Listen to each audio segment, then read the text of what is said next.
প্রথম প্রশ্ন, ফরজ গোসলে কতক্ষণ দেরি করা যাবে নাকি তৎক্ষণাৎ গোসল করতে হবে? দ্বিতীয় প্রশ্ন, যে স্বপ্নগুলো দেখলে জীবনে ভালো কিছু ঘটবে এমন স্বপ্নগুলো সম্পর্কে আপনার আলোচনা শুনতে চাই। তৃতীয় প্রশ্ন, জায়নামাজের দোয়া না পড়লে কি নামাজ হবে? চতুর্থ প্রশ্ন, আজানের সময় টয়লেটে যাওয়া যাবে কিনা, গেলে কি গুনাহ হবে? পঞ্চম প্রশ্ন, আজানের পর যে দোয়াটি পড়া হয় সেটা কি সহিহ হাদিস দ্বারা প্রমাণিত? আসসালামু আলাইকুম ওয়া রাহমাতুল্লাহি ওয়া বারাকাতুহু। আলহামদুলিল্লাহি ওয়াহদা ওয়াসসালাতু ওয়াসসালামু আলা মান লা নাবিয়্যা বা'দা। প্রিয় দর্শক, অত্যন্ত গুরুত্বপূর্ণ অনেক প্রশ্ন আমরা আপনাদের কাছ থেকে পেয়েছি। আজকের এই ভিডিওতে তন্মধ্য থেকে উল্লেখিত নির্বাচিত গুরুত্বপূর্ণ 5টি প্রশ্নের জবাব নিয়ে বিস্তারিত আলোচনা করবে ইনশাআল্লাহ। সুতরাং মনোযোগ সহকারে ভিডিওটি শেষ পর্যন্ত দেখবেন, আর আপনার কোনো প্রশ্ন থাকলে অবশ্যই কমেন্টে লিখে যাবেন। আমরা পরবর্তী ভিডিওতে জবাব দেওয়ার চেষ্টা করব ইনশাআল্লাহ। তো আমরা সরাসরি প্রশ্নের জবাবে চলে যাই।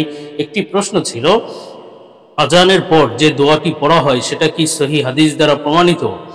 দেখুন, আজানের পরে যে দোয়াটি পড়া হয়, আল্লাহুম্মা রাব্বা হাযিহি দাওয়াতিত তাম্মাহ ওয়াস সালাতিল কায়িমা আতি মুহাম্মাদিনিল ওয়াসিলাতা ওয়াল ফাদিলা ওয়া বা'আথহু মাকামান মাহমুদান আল্লাযী ওয়া'আদতাহ, এই দোয়াটি সহিহ হাদিস দ্বারা প্রমাণিত। নবীজি সাল্লাল্লাহু আলাইহি ওয়াসাল্লাম বলেন, যে ব্যক্তি আজানের পরে এই দোয়াটি পড়বে কিয়ামতের ময়দানে তার জন্য আমার সুপারিশ আবশ্যক হয়ে যাবে।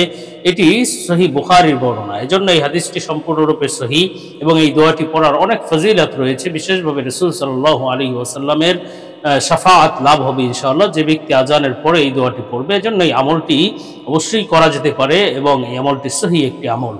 আমরা পরবর্তী প্রশ্নের জবাবে চলে যাই। প্রশ্ন ছিল, আজানের সময় টয়লেটে যাওয়া যাবে কিনা, গেলে কি গুনাহ হবে?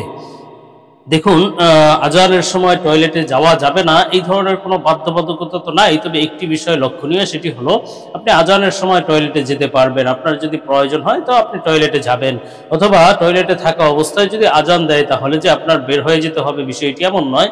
আপনি আপনার কাজ সারতে পারবেন, জরুরত সারতে পারবেন, কোনো সমস্যা নেই। তবে যে বিষয়টি লক্ষণীয় সেটি হলো, আজানের সময় আপনি টয়লেটে থাকতে পারেন, কিন্তু টয়লেটে থাকা অবস্থায় মুখে উচ্চারণ করে আজানের জবাব দিতে পারবেন না।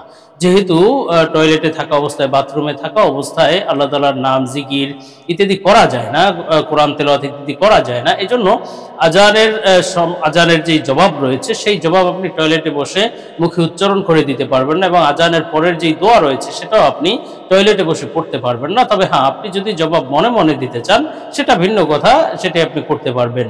তো আমরা পরবর্তী প্রশ্নের জবাবে চলে যাই। প্রশ্ন ছিল, জায়নামাজের দোয়া না পড়লে কি নামাজ হবে? দেখুন, জায়নামাজের দোয়া বলতে আমরা যেই দোয়াটি বুঝি, ইন্নী ওয়াজ্জাহতু ওয়াজহিয়া লিল্লাযী ফাতারাস সামাওয়াতি ওয়াল আরদা হানিফাও ওয়া মা আনা মিনাল মুশরিকিন, এই দোয়াটি জায়নামাজের দোয়া হিসেবে প্রচলিত আমাদের সমাজে। তবে জায়নামাজের দোয়া হিসেবে কোনো দোয়া কোরআন হাদিস বা হাদিসে রাসূল সাল্লাল্লাহু আলাইহি ওয়াসাল্লাম কোনো নির্ধারণ করে দেননি, বা এটি নির্ধারিত কোনো দোয়া নয়। এটি কেউ যদি সুন্নত মনে করে পড়ে অথবা নামাজের নিয়ম মনে করে এটাকে, তাহলে অবশ্যই বিদআত হবে। এজন্য এই ইন্নী ওয়াজ্জাহতু ওয়াজহি লিল্লাযী এটাকে জরুরি মনে করে পড়া যাবে না। হ্যাঁ, আপনি নামাজে দাঁড়িয়েছেন সেজন্য যদি দোয়া হিসেবে বা এমনিই পড়েন, আপনি যদি এটা মনে নির্ধারণ করে নেন যে এটা আমি এমনিতেই পড়ছি, সুন্নাত নয়, তাহলে সেটা ভিন্ন কথা, জায়েজ হতে পারে। কিন্তু এটা জায়নামাজের দোয়া হিসেবে নির্ধারিত করে পড়া অথবা এটাকে সুন্নাত মনে করা গর্হিত কাজ, এটা করা যাবে না। তবে রাসূল সাল্লাল্লাহু আলাইহি ওয়াসাল্লাম থেকে এই দোয়াটির ব্যাপারে যে শুধু বর্ণিত আছে, নবীজি সাল্লাল্লাহু আলাইহি ওয়াসাল্লাম কখনো তাহাজ্জুদের নামাজে সানার স্থানে এই দোয়াটি পড়তেন, অর্থাৎ তাকবীরে তাহরিমার পরে এই দোয়াটি পড়তেন, ইন্নী ওয়াজ্জাহতু ওয়াজহিয়া লিল্লাযী ফাতারাস সামাওয়াতি ওয়াল আরদা হানিফা ওয়া মা আনা মিনাল মুশরিকিন। এই দোয়াটি তাহাজ্জুদ নামাজে সানার স্থানে বা সানার সাথে আপনি পড়তে পারেন, এটা জায়েজ হবে। তবে সানার তাকবীরে তাহরিমার পূর্বে এই দোয়াটি নির্ধারিত নয়। তো আমরা পরবর্তী প্রশ্নের জবাবে চলে যাব। প্রশ্ন ছিল, যে স্বপ্নগুলো দেখলে জীবনে ভালো কিছু ঘটবে এমন স্বপ্নগুলো সম্পর্কে আপনার আলোচনা শুনতে চাই। দেখুন, স্বপ্ন আল্লাহ সুবহানাহু ওয়া তাআলার পক্ষ থেকে বান্দাদের জন্য হাদিয়া এবং উপহার। আল্লাহ তাআলা স্বপ্নের মাধ্যমে বান্দাকে বিভিন্ন সময় বিভিন্ন বার্তা ভালোবেসে মহব্বত করে দিয়ে থাকেন, কখনো সুসংবাদের বার্তা, আবার কখনো সতর্ক বার্তা। আল্লাহ তাআলা যেই স্বপ্নগুলো দেখান সেগুলো কিন্তু অবশ্যই সত্য এবং সহি স্বপ্ন, তার সত্য ও সহি ব্যাখ্যাও রয়েছে।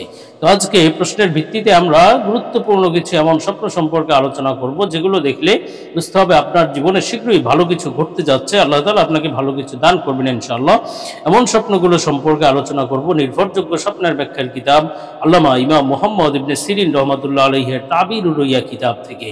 তো হযরত মুহাম্মদ ইবনে সিরিন রাহমাতুল্লাহ আলাইহি বলেছেন, স্বপ্নে যদি কোনো ব্যক্তি নিজের চেহারা দেখে যে তার চেহারা বাস্তবের চেয়ে উজ্জ্বল সুন্দর, তার চেহারায় নূর চমকাচ্ছে, এই ধরনের স্বপ্ন দেখলে তাহলে বুঝতে হবে এটি আপনার জন্য বড়ই সৌভাগ্যের বিষয় যে আল্লাহ তাআলা আপনার সম্মান মর্যাদা বাড়িয়ে দেবেন এবং আল্লাহ তাআলা আপনাকে নিজের প্রিয় বান্দা হিসেবে কবুল করে নেবেন। আপনি আল্লাহর ওলি বুজুর্গি লাভ করতে পারবেন ইনশাআল্লাহ, বড়ই সৌভাগ্যের বিষয়।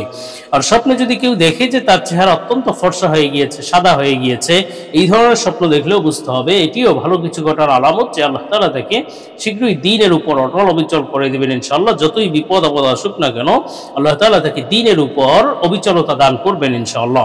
তবে স্বপ্নে যদি কেউ চেহারা কালো দেখে তাহলে কিন্তু এটি সতর্কবার্তা, মুশরিক হয়ে যাওয়ার আলামত অথবা কোনো বদ্দিন হয়ে যাওয়া বা দ্বীন ইসলাম থেকে সরে যাওয়ার আলামত, এটি বড়ই সতর্কবার্তার বিষয়।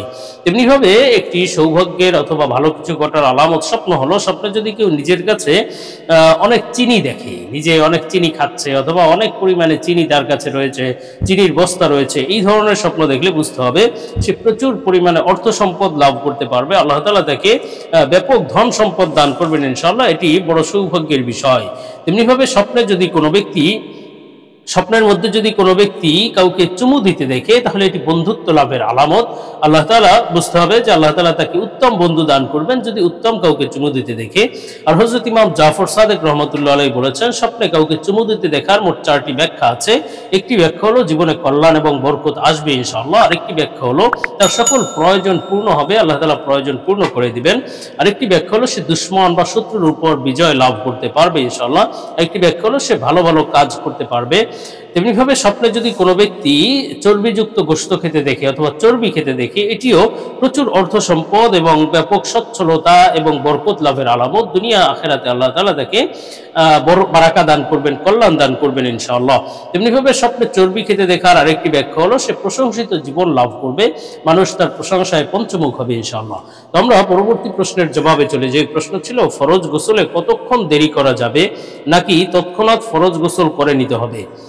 দেখুন, ফরজ গোসলে দেরি করা সম্পর্কে নবীজি সাল্লাল্লাহু আলাইহি ওয়াসাল্লামের যে আমল পাওয়া যায় সেটি হলো রাসূল সাল্লাল্লাহু আলাইহি ওয়াসাল্লাম কখনো কখনো ফরজ গোসল সাথে সাথেই করে নিতেন, দেরি করতেন না। আবার কখনো কখনো ফরজ গোসল তিনি দেরি করতেন, যথা গোসল ফরজ হলে তৎক্ষণাৎ গোসল করতেন না, বরং তখন রাতের বেলায় ঘুমিয়ে যেতেন, এরপরে ফজরের পূর্বে উঠে গোসল করেন, ফজরের নামাজ আদায় করতেন। তেমনিভাবে কখনো কখনো রাসূল সাল্লাল্লাহু আলাইহি ওয়াসাল্লাম গোসল ফরজ হলে তিনি ওযু করে শুয়ে পড়তেন এবং ফজরের পূর্বে উঠে গোসল করে ফজরের নামাজ পড়তেন। মোট কথা ফরজ গোসলে আপনি দেরি করার অবকাশ আছে, আপনি দেরি করতে পারবেন, তৎক্ষণাৎ গোসল করা জরুরি নয়। যদি উত্তম হলো ফরজ গোসলে দেরি না করা, তৎক্ষণাৎ গোসল করে নেওয়া। তবে আপনার জন্য ছাড় আছে, সুযোগ আছে, আপনি কিছুটা দেরি করতে পারেন, তবে সেই দেরির সীমানা হলো যেন আপনার ফরজ ওয়াজিব কোনো আমল যেন এই গোসল না করার কারণে বাদ না যায়। অর্থাৎ আপনি গোসল ফরজ হলো এজন্য ফজরের নামাজই পড়লেন, গোসল করলেন না, ফজরের নামাজ পড়লেন না, এটা কিন্তু জায়েজ নেই। আপনার ওই ফরজ ওয়াজিব ছুটে যাওয়ার আগ পর্যন্ত যেই সময়সীমা, এই পর্যন্ত আপনি গোসলে দেরি করতে পারেন, কিন্তু যখন নামাজের সময় হয়ে যাবে অথবা কোনো ফরজ ওয়াজিব যে আমলটা আপনি গোসল ছাড়া করতে পারছেন না, সেটা আপনার জন্য গোসল করেই করতে হবে, আবার সেই আমলটার সময় শেষ হয়ে যাচ্ছে, এই ধরনের কোনো বিষয় থাকলে অবশ্যই আপনার সেই সময় শেষ হওয়ার পূর্বেই গোসল করে সেই ফরজ ওয়াজিব আমলগুলো অবশ্যই করে নিতে হবে। এর চেয়ে বেশি দেরি করা জায়েজ নেই।